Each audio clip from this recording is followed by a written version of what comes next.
0 ہے۔ سورہ کوثر قرآن کریم کی سب سے چھوٹی سورت ہے، لیکن آپ یہ جان کر حیران رہ جائیں گے کہ قرآن کی اس چھوٹی سورت میں نمبر 10 کی کوڈنگ اس انداز سے موجود ہے کہ آج کا سپر کمپیوٹر بھی اس کمال کوڈنگ کے سامنے 0 ہے۔ دوستو، بات کرنے کا مقصد یہ ہے، قرآن کی یہ سورت جو صرف 10 الفاظ پر مشتمل ہے، جس کی پہلی آیت میں موجود حروف کی تعداد بھی 10 ہے، اسی طرح دوسری آیت میں بھی ٹوٹل حروف پتہ ہے کتنے ہیں؟ 10 ہیں۔ پھر آخری آیت کی حروف کی تعداد پتہ ہے کتنی ہے؟ 10 ہے۔ کمال کوڈنگ ہے نا۔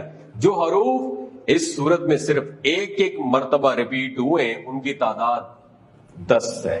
اس پوری صورت میں جو سب سے زیادہ تکرار کے ساتھ جو حرف آیا ہے وہ حرف الف ہے، جو 10 ٹائم ریپیٹ ہوا ہے۔